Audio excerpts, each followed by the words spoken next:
Welcome friends in lecture 6 of lesson 1st, chemical reactions and equations. The next topic is corrosion.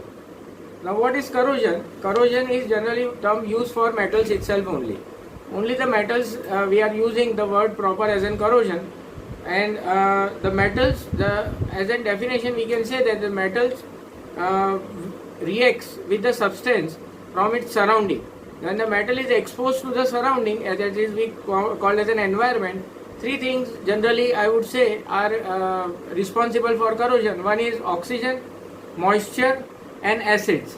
These three things are majorly responsible for the corrosion purpose. We can say extra, there may be another things also, but basically these three things are responsible.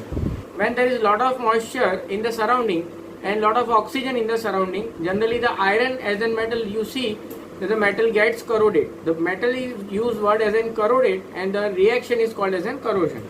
So iron in the presence of oxygen and moisture, these two things are necessary. Why? Because if only oxygen is there and moisture is not there in very dry climates, it is not going to get corroded. And if only water molecules are there and less amount of oxygen is there, then also we can say that the corrosion is not going to happen easily. Like in water, if iron is kept for a very long period, because of the less oxygen, the steamers or ships which get submerged inside the water does not get corroded very easily for years together. So the iron, as a reaction you are able to see, iron plus water molecules plus oxygen turns to iron oxide, and X molecules of H2 have written. The reason behind that, we don't know the number of water molecules. It can be infinite, that is n number of it. So the correct formula, this is the formula for rust, R-U-S-T, rust.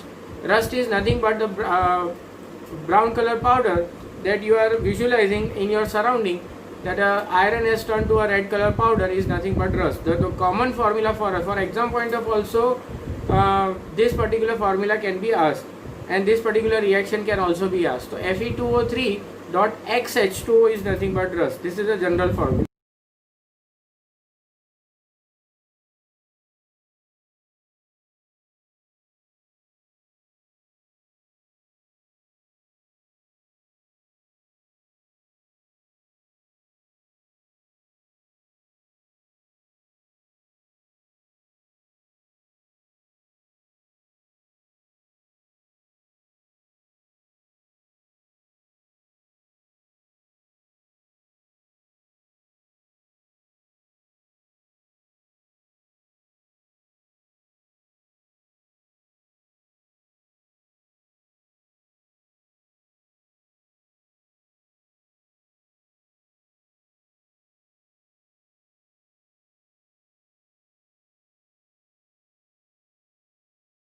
Similarly, when you wear rings and ornaments of silver, the silver is as in silverish color. We know silver as in its color only, that silverish color, and a shining metal is there.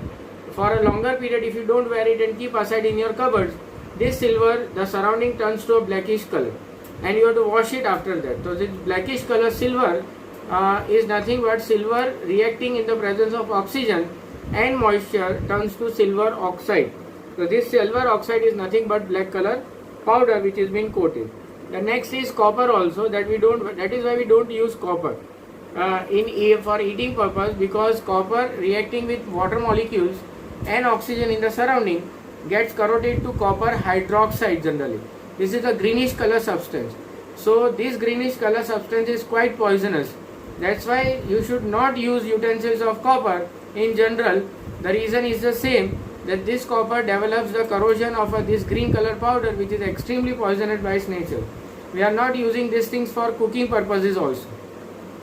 Why? Because if you use it for the cooking purposes, this, if it is not washed properly, and if you cook into the copper utensils, this particular copper utensil is going to get copper hydroxide, and if it's eaten by some of the during any of the occasion, many people will get infected, like dysenteries and all, and it is quite poisonous. It might ruin still more health of a person, so they need to get hospitalized also.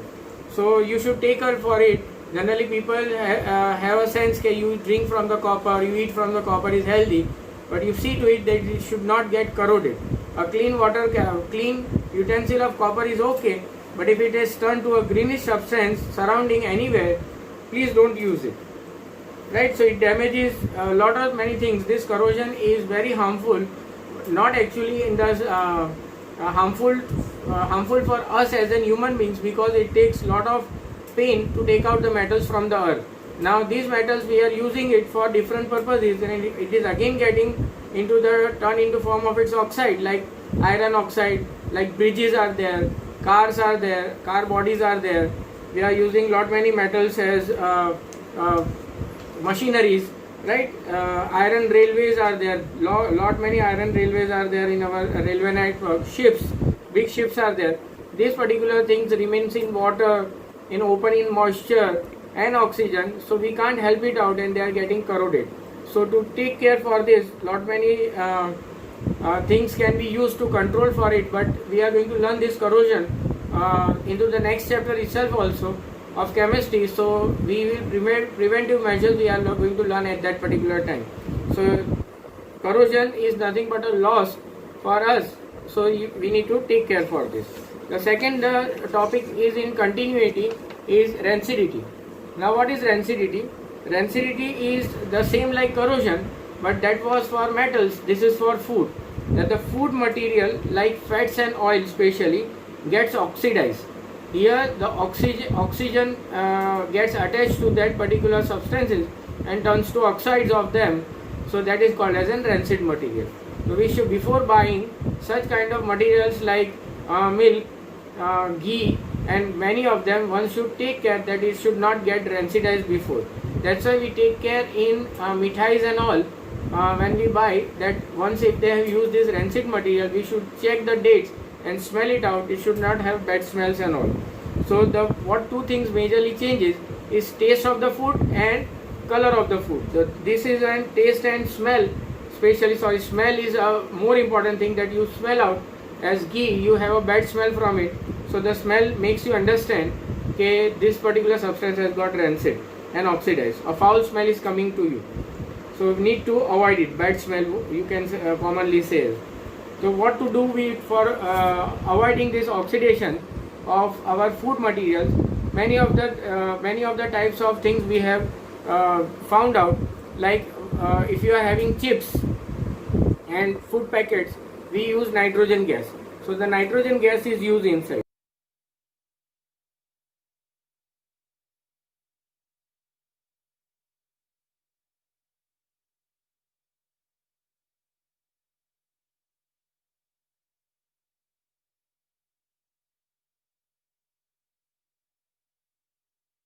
We use antioxidants. Antioxidants are many antioxidants like sauce and all.